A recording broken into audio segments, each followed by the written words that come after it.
Karibu kwenye durusu za historia, mahali unapopata nafasi ya kujifunza historia, biashara, uchumi na utamaduni wa Kiafrika. Leo hii ninakurejesha pale tulikoishia kwenye simulizi la Nolvet, miongoni mwa kumbi zenye historia sufufu kusini mwa Tanzania. Mwaka 1960, Mwalimu Julius Kambarage Nyerere alipowasili Lindi, alipigwa picha akiwa pamoja na Kassamal J. Hamir maarufu kwa jina la Kaja. Kwa mujibu wa historia, inamtaja kuwa ndiye aliyekuwa na miliki ukumbi wa Nolvet Cinema uliopo hapa Lindi.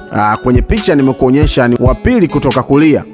Kassamal J. Hamir alifahamika sana kama Kaja, ndiye aliyekuwa mmiliki wa ukumbi huo tangu mwaka 1950, kipindi ambacho Nolvet Cinema ilikuwa miongoni mwa vituo muhimu vya burudani na mikusanyiko ya kijamii katika mji wa Lindi. Ukumbi huo uliovutia wananchi wengi waliokuwa wakifuatilia filamu, habari na matukio mbalimbali ya wakati huo. Picha ninayokudurusisha hapa ilipigwa kwa hisani ya Jayesh Desai, inaonyesha namna Nolvet Cinema ilivyokuwa sehemu yenye heshima na ushawishi mkubwa katika jamii, kiasi cha kuwa mahali pa kukutana viongozi na watu mashuhuri wa enzi hizo, ikiwemo Mwalimu Julius Kambarage Nyerere. Baadaye Kassamal J.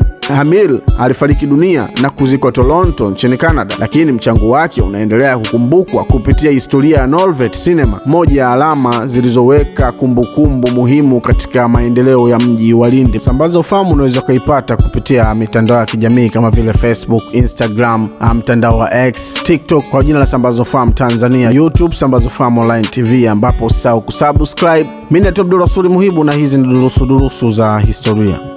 Hizi ni durusu za historia.